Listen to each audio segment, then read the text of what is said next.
साथियों, नमो बुद्धाय, जय भीम। आज हम बहुजन ब्लॉग यूट्यूब चैनल आया हुआ है ये doctor Ambedkar park, collectorate Azamgarh.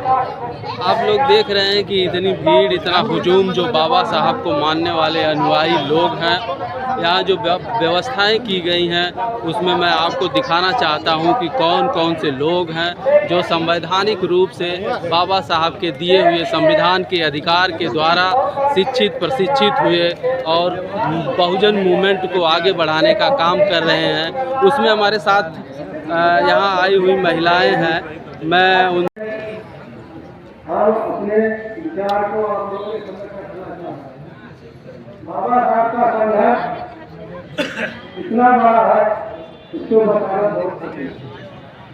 यहाँ सभी हमारे विद्वान साथी बैठे हैं, सभी लोगों को बहुत आपके संघर्ष के विषय में ज़्यादा बताने की जरूरत नहीं है, लेकिन अंदर का काम हो के बाबा साहब का संघर्ष इतना बड़ा है जिससे क्या मत है। ये महिलाएं हैं, ये देखिए बाबा साहब की जयंती पर हर्षोल्लास और उत्साह के साथ जन समूह के साथ ये महिलाएं भी कंधे से कंधा मिलाकर बाबा साहब तथा हमारे समाज में जन्मे हुए तमाम महापुरुषों को श्रद्धांजलि देने के लिए। बाबा साहब के 3 गुरु थे जिनको उन्होंने, वैसे तो बहुत से गुरु रहे लेकिन बाबा साहब के मुख्य रूप से 3 गुरु रहे, तथागत बुद्ध और बोधिसत्व कबीर और आधुनिक युग में ज्योतिबा फूले साहब। इन लोगों को मानते थे बाबा साहब। और बाबा साहब ने अपनी 22 प्रतिज्ञाओं में लिखा जो तथागत बुद्ध की देशनाएं थी, जो तथागत बुद्ध के उपदेश थे, उस उपदेश को बाबा साहब ने अपने 22 प्रतिज्ञाओं में पिरोया है। अभी भी हमारे समाज में, हमारे देश में ओबीसी का बहुत सा वर्ग है जो बाबा साहब को तो मानता है, लेकिन बाबा साहब का जो बुद्धिज़्म की थीम रही है, कहीं न कहीं बहुत से लोग उससे अभी इत्तेफाक नहीं रखते हैं, नहीं मानते हैं। लेकिन ये हुजूम बताता है कि कितनी श्रद्धा, कितने ऋणी हैं ये लोग। ये महिलाओं का आप उत्साह देखिए। मैं बारी बारी से कुछ लोगों से बात करना चाहता हूँ कि यहाँ कैसा आपको महसूस हो रहा है। कौन लोग बताएं? श्वेता, हाँ बताइए, आप अपना नाम बताते हुए बताएं। मेरा नाम श्वेता बौद्ध है। सबसे पहले आप सभी दर्शकों को मेरा जय भीम नमो बुद्धाय। जी जी। आप सभी को अम्बेडकर जयंती की बहुत बहुत शुभकामनाएं। हम आप यहाँ पे बाबा साहब की जयंती सेलिब्रेट कर रहे हैं, हम सबको बहुत अच्छा लग रहा है। हमें ये पर्व पूरे महीने भर सेलिब्रेट करना चाहिए। ठीक, उन्होंने जो हम सबको अधिकार दिए हैं वो जिनको नहीं पता वो जन जन तक पहुँचाना चाहिए। जी, बहुत बहुत साधुवाद। और हाँ मैडम बताएं। नमो बुद्धाय, जय भीम सर। जी जी जी मैडम बताएं। मैं प्रमीला गौतम जी, हरबंसपुर से। जी जी। और आज ये मेरा वहाँ पर खुशी का दिन है, सबसे बड़ा खुशी का दिन है जी। सारा त्यौहार हम लोग छोड़ के सबसे बड़ा त्यौहार है यही हम लोग मनाते हैं। बाबा साहब हम लोगों के लिए मसीहा है और मुक्तिदाता है, नारी मुक्तिदाता है। बाबा साहब की देन है कि आज अच्छे कपड़े हम लोग पहन रहे हैं, ओढ़ रहे हैं, बाहर हैं, नौकरी चाकरी कर रहे हैं, सब बाबा साहब की बदौलत है। और ये त्यौहार हम लोग हर्षोल्लास से बहुत खुशी से मनाते हैं। बच्चों को लेकर मिठाइयाँ, कपड़े, सारे आज दिन भर हम लोग इसी में लगे रहेंगे। बहुत अच्छा त्यौहार हम लोग बहुत खुशी से मनाते हैं सर। जी जी, बहुत बहुत साधुवाद। प्रमिला जी ने बताया कि बाबा साहब ने महिलाओं को अधिकार दिया था कंधे से कंधा मिलाकर चलने के लिए। आधी आबादी पूरी दुनिया में महिलाओं की है और महिलाओं को बाबा साहब ने विशेष अधिकार दिया था। यहाँ तक कि हिंदू कोड बिल की वजह से उन्होंने इस्तीफा भी दिया था। और ठीक है मैडम जी, आप बताएं। बताएं। जय भीम नमो बुद्धाय। जी जी जी। मेरा नाम जयंती है, मैं हरबंसपुर से हूँ। जी जी। हम लोग कल परसों से बहुत अच्छी तरह से अपना साफ सफाई करके अपना घर सजा रखे हैं। जी जी। और मेरा निवेदन है कि सब लोग मनाएं, बहुत अच्छा से मनाएं, बहुत अच्छा लगता है।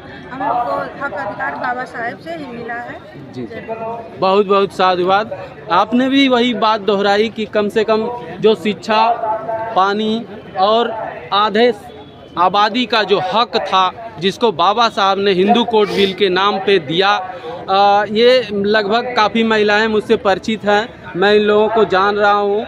ज़्यादातर लोग वाम से जिसको मानवर कांसीराम साहब ने बनाया था, इस धारा को मानवर कांसीराम ने बाबा साहब को महाराष्ट्र जैसे धरती पर केंद्रित कर दिया गया था, जिसे मानवर कांसीराम साहब ने पूरे भारत देश के कोने कोने यहाँ तक चूल के पास तक पहुँचाया है। उस कड़ी को मैं कोटि से मानवर साहब का भी धन्यवाद करना चाहता हूँ कि इस जन जागरूकता का सबसे बड़ा श्रेय बाबा साहब को, मानवर कांसीराम साहब को जाता है। मानवर कांसीराम साहब यदि नहीं होते, ऐसा माना जाता है कि किसी भी महापुरुष के विचार तब तक नहीं प्रचारित होते हैं जब तक उसको प्रचार करने वाला कोई नहीं होता है। इसलिए आप लोगों के सामने ये वाम सेव के जिला कन्वीनर हैं। इस जयंती पर मैं आपसे इस अंबेडकर पार्क में जुटे हुए स्त्री और पुरुष सभी अनुयायियों, सभी उपासकों, सभी धम्म उपासकों से जानना चाहता हूं कि आप क्या कहना चाह रहे हैं। बहुत बहुत आभार, साधुवाद। मैं आपके चैनल के माध्यम से सभी देशवासियों को सादर आभार ज्ञापित करते हुए नमो बुद्धाय जय भीम करता हूँ। आज के इस पर्व की महत्ता ये होनी चाहिए, जैसा कि आपने देखा है कि अभी जो तमाम राजनीतिक दल के लोग, मैं नाम नहीं लेना चाहूँगा, लेकिन तमाम राजनीतिक दल के लोग यहाँ आए हुए हैं। लेकिन बाबा साहब के जयंती की सार्थकता को समझना होगा। मुझे एक थाट याद आ रहा है कि भारतीय लोकतंत्र की रक्षा के लिए हम भारतीयों को सजग रहना होगा। वह यह नहीं कि राजनीतिक लोकतंत्र से आप संतुष्ट रहें। राजनीतिक लोकतंत्र को सामाजिक लोकतंत्र में और आर्थिक लोकतंत्र में रूपांतरित हो जाना चाहिए, ये थाट है। लेकिन आज वोट की जरूरत इनको लग रहा है कि बाबा साहब माने केवल और केवल वोट है। आप समझिए कि बाबा साहब कह क्या रहे हैं, राजनीतिक लोकतंत्र से आप संतुष्ट नहीं रहना है, आपको राजनीतिक लोकतंत्र को सामाजिक लोकतंत्र और आर्थिक लोकतंत्र में रूपांतरित हो जाना चाहिए। सामाजिक उनका थाट था, उनका जो दर्द था, उनकी जो पीड़ा थी। भारतीय लोकतंत्र में आप देखिए, भारतीय संविधान की जो प्रस्तावना है, प्रस्तावना में वो लिखते हैं कि हम भारत के लोग भारत को एक संपूर्ण प्रभुत्व संपन्न समाजवादी लोकतंत्रात्मक गणराज्य बनाने के लिए तथा उनके समस्त नागरिकों को सामाजिक, राजनैतिक, आर्थिक न्याय देना चाहते हैं। ये मैं कहना चाहता हूँ कि सामाजिक स्तर से, राजनीतिक स्तर से, आर्थिक स्तर उनको न्याय देना चाह रहे थे। और तमाम जो समता, स्वतंत्रता, न्याय, बंधुता, भारतीय संविधान के ये जो 4 स्तंभ है, ये उनका थाट रहा। तो आज इस जयंती की सार्थकता ये होनी चाहिए कि उस समता पे बात होनी चाहिए,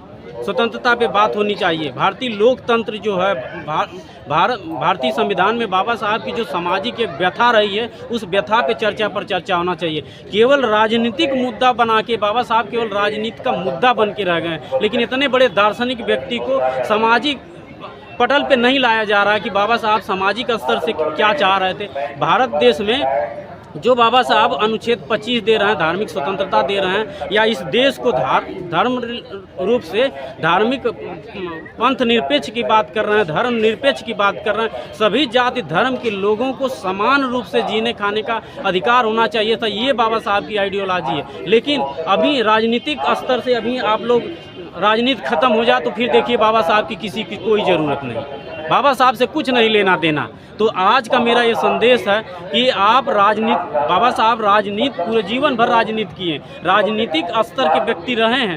राजनीति में हर व्यक्ति को वो राजनीतिक बनाना भी चाह रहे थे, लेकिन राजनीति के साथ साथ सामाजिक और आर्थिक जो उनका आंदोलन रहा है, धार्मिक उनका जो आंदोलन रहा है, समता, स्वतंत्रता, न्याय, बंधुता की जो बात वो कहते थे, वो एक धम्म उन्होंने दिया। आप बताइए कि तमाम लोग हैं, अभी बाबा साहब को जरूरत पड़ रहा है, आरक्षण रिजर्वेशन की बात आ रही है तो बाबा साहब याद आ रहे हैं। लेकिन बाबा साहब ने धम्म दिया, नैतिक मूल्यों की बात उन्होंने कहा, नैतिक मूल्यों में समता, स्वतंत्रता, न्याय, बंधुता की बात कही, करुणा, मैत्री, प्रेम, दया, सहानुभूति, ईर्ष्या, तृष्णा का त्याग उन्होंने कहा, पाणातिपाता, अदिन्ना दाना, कामेश उमिच्छा, मूसा वादा, सूर मेरा मज पमाद ठाना बेरमणी शिक्षा पदम समाध्यामी की बात उन्होंने कहा। तो आज बाबा साहब का उस थाट पे चर्चा होना चाहिए। ये नहीं कि केवल वोट के स्तर पे आप वोट की बात करने आए। बाबा साहब को जैसे लग रहा कि उनके के इतने बड़े दर्शन को बांध के, छोटे से वोट में बांध के रख दिया गया। तो आज आपके चैनल के माध्यम से मैं बताना चाह रहा हूँ कि बहुत बड़े दार्शनिक व्यक्ति जो विश्व में दर्शन के माने में मानवतावाद स्थापित करने के माने में बाबा साहब डॉक्टर भीमराव अम्बेडकर का अद्वितीय योगदान रहा। मैं तो अद्वितीय कहूँगा, इनके बराबर कोई नहीं। आप देख लीजिए, आप चैनल से दिखाइए, तमाम राजनीतिक लोग आ रहे हैं और केवल बाबा साहब का नारा लगा रहे हैं, उनको केवल वोट चाहिए। तो जब जाएंगे वो कट के जाएंगे। ताकि रहे कि सर्कल में गई तो गाड़ी आ जाती है।